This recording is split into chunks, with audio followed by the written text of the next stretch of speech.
नमस्कार दर्शकों, धार्मिक चमत्कार में आप सभी का स्वागत है। आज हम आप सभी को श्यामानंद प्रभु जी की कहानी सुनाएंगे, जिनसे मिलने स्वयं राधा जी आई थी। श्यामानंद जी वृंदावन के बहुत बड़े रसिक संत हुए हैं, जो रसिक मुरारी जी के गुरुदेव भी थे। वे नित्य सेवा कुंज में जहाँ प्रिया प्रियतम नित्य विहार करते हैं, वहाँ झाड़ू लगाते थे। वह सोहिनी लगाते समय गौर से एक एक लता के नीचे देखते थे कि कहीं कोई चरण चिन्ह तो नहीं है। कभी कभी उनको प्रियालाल के चरण चिन्हों के दर्शन हो जाते तो वे बड़े भाव में मग्न हो जाते। प्रियालाल के चरणों में भी जो चिन्ह है वह उन्हें देखकर पहचान कर लेते थे कि ये उन्हीं के चिन्ह हैं। एक दिन इनको सेवा कुंज में सोहिनी सेवा करते हुए मतलब झाड़ू लगाते हुए देख श्री राधा रानी को इन्हें दर्शन देने की इच्छा हुई, लेकिन जब तक किसी सखी की कृपा ना हो तब तक श्री राधा रानी किसी को दर्शन नहीं दे सकती हैं। इसलिए इच्छा होने पर भी श्री राधा रानी सीधा दर्शन नहीं देती। एक दिन श्री राधा रानी ने जानबूझकर अपने श्री चरण का एक नुपुर श्री कुंज में छोड़ दिया, सेवा कुंज में छोड़ दिया। प्रातःकाल श्री श्यामानंद जी झाड़ू लगाते थे। झाड़ू लगाते समय उन्होंने देखा कि एक बड़ा ही कीमती अद्भुत नुपुर वहाँ था और उसे देखकर उन्हें बहुत आनंद मिल रहा था। उन्होंने विचार किया किसी नवविवाहिता वधू का होगा और सोचा कि अगर वो ढूंढने आएगी तो दे देंगे। ऐसा सोचकर उन्होंने नुपुर को अपनी पगड़ी में बांध लिया और वापस झाड़ू लगाने लगे। श्री राधा रानी ने श्री ललिता जी से कहा कि ये मंगला के आभूषण संभाल कर रखो। तो ललिता जी ने कहा, प्यारी जू, आपके एक श्री चरण का नुपुर तो इसमें है ही नहीं। श्री राधा रानी ने जानबूझकर उसे गिराया था, क्योंकि श्यामानंद जी पर किसी सखी की कृपा होना बाकी था। इसलिए श्री राधा रानी जी ने ललिता जी से कहा, जाओ देखो सेवा कुंज में किसी लता के नीचे तो नहीं गिर गया। ललिता जू ने खोज प्रारंभ की तो देखा कि श्री श्यामानंद जी झाड़ू लगा रहे हैं और राधा राधा नाम जप रहे हैं। ललिता जी ने विचार किया कि मैं अपने स्वरूप में जाकर इनसे नुपुर मांगूंगी तो अच्छा नहीं रहेगा। इसलिए वो साधारण वेश में गईं और कहने लगी कि बाबा, यहाँ झाड़ू लगाते हुए कोई नुपुर तो नहीं मिला? यदि मिला हो तो मुझे दे दीजिए। ललिता जी साधारण वेश में गई थी। उन्हें देखकर श्यामानंद जी बोले, वो नुपुर तुम्हारा तो नहीं हो सकता। ललिता जी बोली, मेरा नहीं, मेरी बहू का है, लाओ मुझे दे दो। बाबा बोले, नहीं, मैं ऐसे तुम्हें नुपुर नहीं दे सकता। यदि ये नुपुर तुम्हारी बहू का है तो पहले दूसरा नुपुर दिखाओ। अगर वही हुआ तो अभी दे दूंगा, अगर नहीं दिखाया तो नहीं दूंगा। बाबा को अंदर ही अंदर आनंद हो रहा था कि इस नुपुर में कुछ तो विशेष है, क्योंकि इसकी खोज हो रही है। उन्हें ललिता जू से बात करके अपार आनंद भी मिल रहा था। वो समझ गए कि ये कोई साधारण व्यक्ति नहीं है, ये कोई दिव्य व्यक्ति है जो अपने वेश को छुपाए हुए है। ललिता जी बोली, अरे ना बाबा, तू मुझे ही दे दे। बाबा मना करने लगे, नहीं नहीं, मैं आपको नहीं दूंगा। और थोड़ी देर बाद जिस बहू या बेटी का गिरा है वो आकर बोली कि ये मेरा नुपुर था, तो मैं तुम्हें कहाँ खोजूंगा। मैं तभी ये नुपुर तुम्हें दूंगा जब दूसरे चरण का नुपुर देखूंगा। ललिता जी ने बहुत जिद की, लेकिन बाबा ने उन्हें नुपुर नहीं दिया। ललिता जू ने जाकर श्री राधा जी से बात की तो श्री जी ने कहा, सखी, अब तो मुझे ही जाना होगा, क्योंकि बाबा तो बहुत जिद्दी हैं और देखो ये रोज़ मेरी कुंज की झाड़ू सेवा करते हैं, सोहिनी सेवा करते हैं। चलो इन्हें निहाल करते हैं। श्री जी की जब किसी भक्त को दर्शन देने के लिए उतावली हो जाती हैं तो स्वयं दर्शन का विधान बनाती हैं। श्री राधा रानी और ललिता जी श्री श्यामानंद जी के पास आई और ललिता जी ने बाबा से कहा, इनके चरणों की तरफ देखो, वो ही नुपुर है ना? ऐसा ही नुपुर तुम्हारे पास है ना? बाबा ने नुपुर देखा और कहा, हाँ वही है।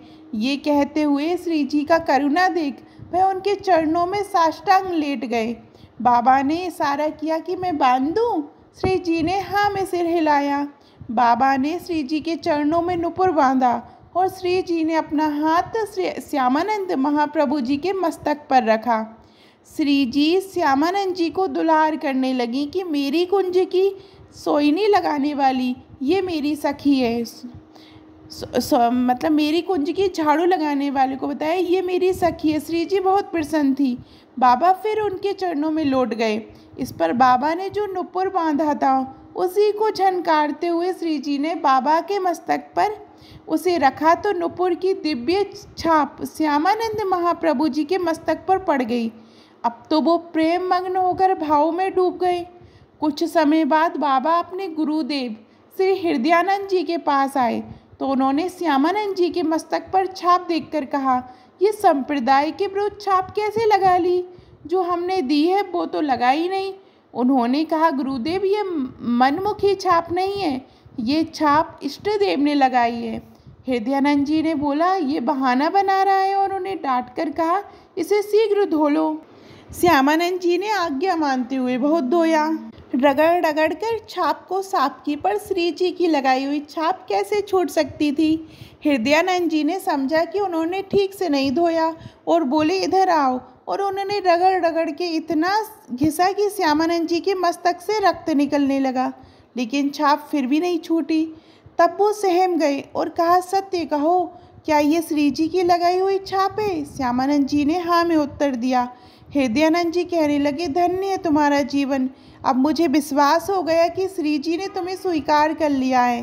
पर फिर हृदयानंद जी ने कहा, फिर भी हम ये मानेंगे कि तुमने हमारे तिलक की जगह छाप लगाई, इसलिए ये अपराध है। इसलिए हम वैष्णव समाज में इसका दंड निर्धारित करेंगे। गुरुजनों की बड़ी विचित्र लीला होती है। श्यामानंद जी के हृदय में आया कि गुरुदेव आपकी कृपा से तो मुझे श्री जी से सहचरी भाव दिया है और ये छाप लगाई है। श्री जी ने अपने नुपुर की छाप देकर मुझे अपने परिकर में मिला लिया। श्यामानंद जी को दंड निर्धारित करने के लिए वैष्णव समाज की सभा बुलाई गई। तब श्री कृष्ण के सखा सुबल प्रकट हुए।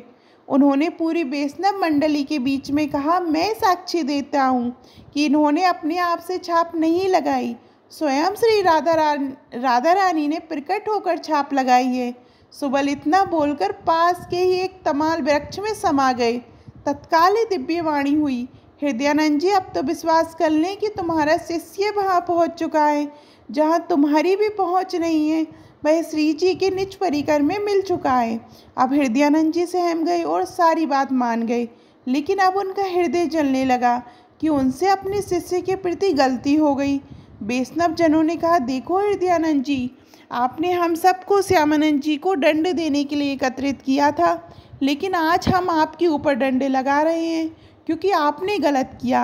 अपने शिष्य के माथे को इतना रगड़ा कि मस्तक से रक्त प्रवाह होने लगा और वह कहते रहे कि छाप श्री जी ने लगाई है, फिर भी आप नहीं माने।